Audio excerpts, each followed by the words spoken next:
Hey, y'all. Those are some really great films. Really amazing job. And we're going to see Greg, your film in just a moment. And yeah, so first, could you guys introduce yourselves and a little bit of what you guys are doing now currently in film? I'm Amber Elefante. Not gonna lie, I'm unemployed right now, but I have a lot of planning. I'm actually doing a writing program right now so I can write more. Yeah, a lot of planning right now. Hi, I'm Gregory Walsh. I do yearbook photography in the greater New York, New Jersey area. I am trying to write on more projects. I've started 2 projects and both of them have been canceled. Hi, I'm Danny Krastek. You might also know me as the weird guy who jumped up on stage and yelled, "Inconvenience, that's the next movie." Currently working on a couple little projects here and there, but nothing officially started quite yet. I'm Nick Dionisio. I just graduated this past May, and as of right now, I'm working freelance in some documentary and film industries, but I'm also making time for my writing as well, so trying to balance that all out. Hello, my name is Jose Saborio, but I'm usually called Buddy. What was the question? What are you doing? What are you doing now? I just got a job, like literally a second ago. Thank you. For 4 days. What was the next thing? Down the line. Are we all? Yeah, there we go. Check out this next thing. It's on? Cool. Well, Nick, you just mentioned that you were setting a time aside for writing. I wanted to ask a little bit about PK and the writing process that went into that. And I understand it was a little bit collaborative with Buddy. Could you just give us a little insight? Congo line down.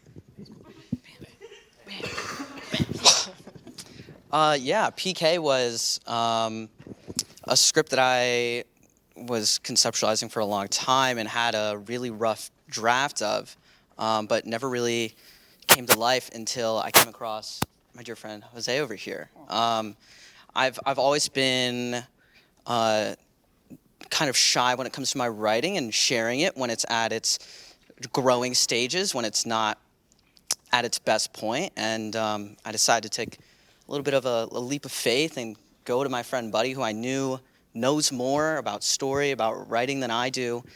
And we took the time to workshop it late nights and on set or at his apartment. And I'm very proud to say that we've written this together, and that it wasn't just me, but one of my great friends that I got to do this with. So, Yeah. It's really awesome.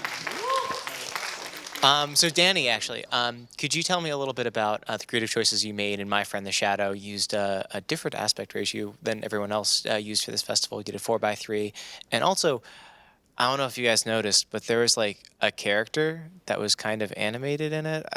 You know, like it's only there for like a little bit, but what made you make those choices aside from making something more streamlined and just fully live action? To be boring, I thought they looked cool.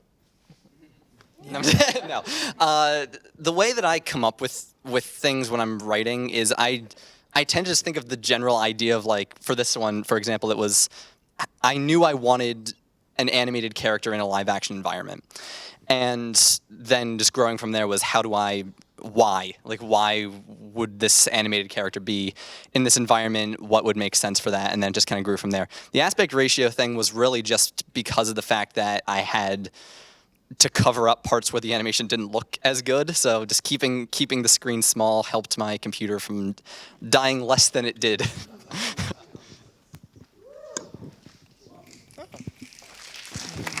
Part of sheer inconvenience. Amber, could you tell me a little bit about what inspired you to make Quinn's playlist, other than 500 Days of Summer? Okay, well, yeah, basically 500 Days of Summer was the main inspiration. It kind of came from a writing assignment for screenwriting, and I actually just watched 500 Days of Summer right before. I really like how the film doesn't have an actual romance type story, so I kind of wanted to play on that for this because I never really written a romance before, even though I watch a lot of them. And I feel like I always related to Tom, the main character, the way he romanticizes his life and people in general. So I kind of wanted to have a character like that. And also in the movie, they use music in a way to show how he is feeling throughout the relationship with Summer. So I kind of wanted to play on that as well. I always really like when a film has a really cool soundtrack. So yeah, I kind of combined all of that and elevated it. Perfect. And buddy, I'm going to ask you the same exact question. So what was your inspiration for your film?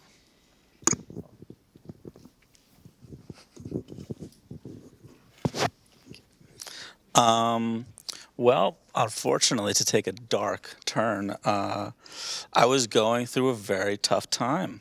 It was all I was thinking about was, unfortunately, death.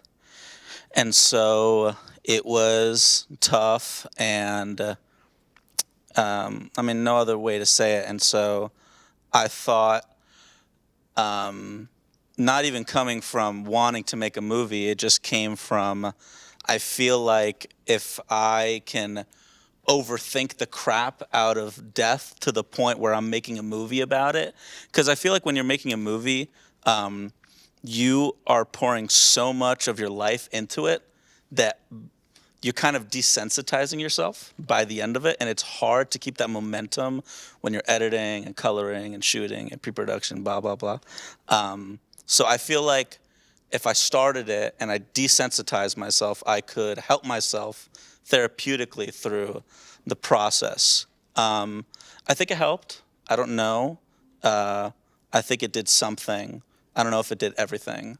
And so the three main characters are three parts of me. A part of me that doesn't care for death, live dangerously, who cares. A part of me that has conversations with death all the time, and a part of me that wants to accept death finally. So that's where the movie came from. Thank you, buddy. Now, Greg, we are about to see your film. Could you tell us a little bit about it? Yeah. I really don't know where the idea came from. I guess it's like I like shows like Regular Show and Always Sunny in Philadelphia. I think the log line that I pitched was, what if Godfather was written by Charlie Day? Cause yeah, yes, yeah, you guys have seen it. Yeah, and it was just me not wanting to stress about writing, I don't know, digging into the pits of my soul, get in there. I'm not ready yet, but you did great work on that. Just have like some fun while writing and shooting. Second follow-up question for you about the location of your film. So most of it takes place in a church. How did you get access to that location, and were there any obstacles in getting it? My dad is helps stream the masses. So that's actually a funny story. I got the email address of the parish council president. And I emailed him like, oh, hey, I'm Gregory Walsh, Montclair film student. Can I shoot a film at your church? And he didn't respond for like a month. And I thought, oh, I guess he just doesn't care. I went to go help my dad record something, and I met him in person. And my dad goes, oh yeah, this is my son. He asked you a while back about a film. And he goes, oh, that was you. You didn't say anything. And my dad was like, why didn't you mention I was your dad? He would have said yes. And I'm like, I'm sorry, I didn't do that. But yeah, after that, it was they're all really nice people. I've known them for a while. Once they knew the connection, like, oh yeah, totally use it.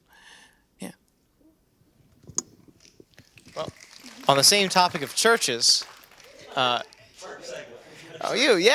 So, Nick, your production has you have a lot of stuff going on, a lot of lights that you're using. I mean, the first opening shot is quite nuts.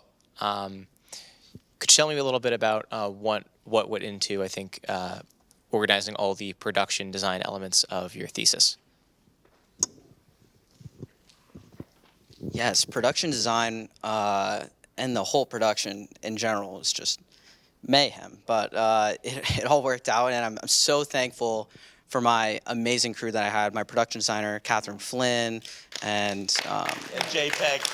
yep, along with my camera team and my director of photography, Drew Collins. We all talked together to work out how this is going to look, what it should look like, and how we're going to execute that, which was the most difficult part.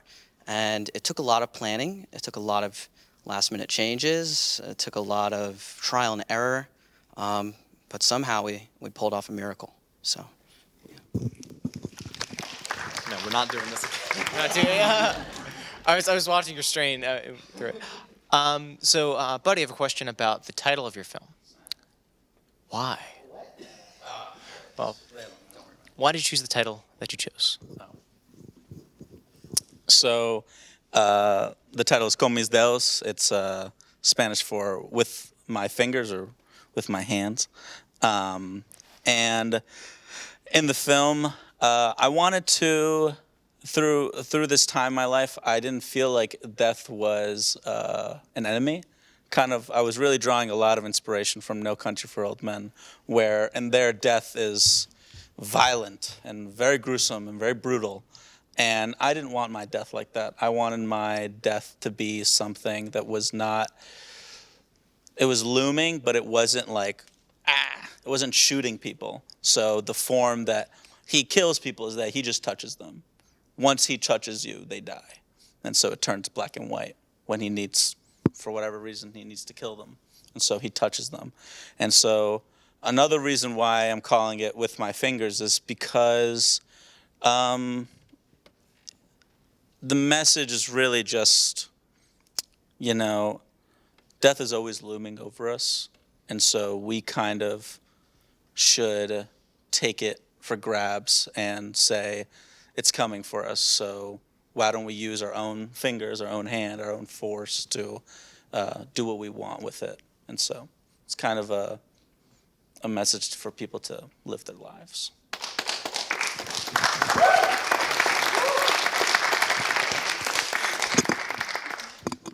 Speed through these really quickly. So, looking a little bit more forward, Amber. So, your thesis film, Detached, it was selected in a festival. Could you tell us a little bit about that festival and your Yes, thank you. It was selected into Montclair Film Festival for the MSU New Visions category. I'm really excited to be there with Nick and Jose and Riley, who's here today too, and Gabe and Seth. And I'm sorry, I don't know, I can't see everyone, so I don't know who else is here. Yeah, I'm really excited about that. The film is about a 16-year-old girl who is struggling with her passion for dance while her parents are going through a really rough divorce. It's very important to me, and I'm really excited for people to see it. Thank you. Okay. Last one. Nick, there's another film that's coming up. Could you tell us a little bit about your short film, Weekend in Brigantine? That's how I pronounce the name of the town? Good, cool. Tell us a little bit about why you made that film, especially in between making a thesis film. Yeah. So yeah, this next video you'll see from me is one that I was making while I was gaffing a fellow friend's thesis, and on the downtime, thankfully, Genie, sometimes you have a lot of downtime and you can just chill while they're shooting. I was taking out my camera. I was just looking around. And my goal was really to capture what it felt like to be on this set, all the highs, all the lows, all the times where everyone's excited to shoot and all the times where no one wants to do anything. And yeah, I just made it because I felt like it. It was something more for myself rather than for anyone else. It was sort of just like something fun I needed to do in the midst of all the busyness of school and making a thesis. So that was Weekend Brigantine.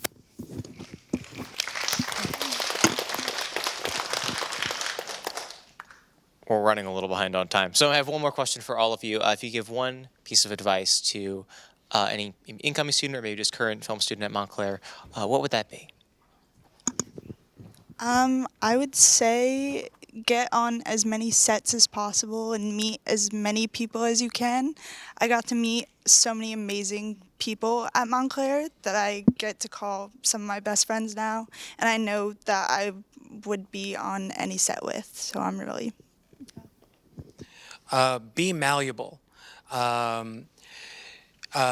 Once you get on a set like that you're doing yourself, everything's gonna go wrong. You just sort of, yeah. You gotta be thankful when things go right. Be optimistic when things go wrong, and you just gotta get it done. Yeah. Hard drives. Oh, yeah. Oh, my goodness. Amen to that one. I would say put yourself out there. It was really hard to put myself out there at first. It took me like 3 to 4 years to find my people, but eventually you will. And then when you do find those people, just continue to work with the people you love. There's nothing more fulfilling in life than that. I would say, I think something that I've really learned, especially in my class, is that, it may not be the thing that you want to do in terms of, any job on set. From freshman year to senior year, things are going to change. And on the program that we're in is going to push you to make films no matter what. And so if for whatever reason you change, you don't want to be a director anymore, you really want to sound mix, and you change your path, just do it. And it's fine. People are going to say things at you. Just change it. Just do what you like. And if it changes again, change it, change it, change it. Now is the time to do whatever you want. And unfortunately, you are going to be forced to make films. And I just say, just look at the thing that you really want to do, which is sound or lighting or anything, and just roll with it. If that's the thing that you really want to do, push that forward into your film and keep going. Because I feel like a lot of times during senior year, a lot of people just don't want to make a film, and some people unfortunately don't have the money and don't have the time and don't have a lot of resources, which is fine, but just do the best you can and just keep moving forward and trust your gut. That is the best thing I can tell you. Trust your gut. If you feel like you're doing something right, you probably are. Thank you, guys. And let's get to our final block of this festival. Thank you so much, guys.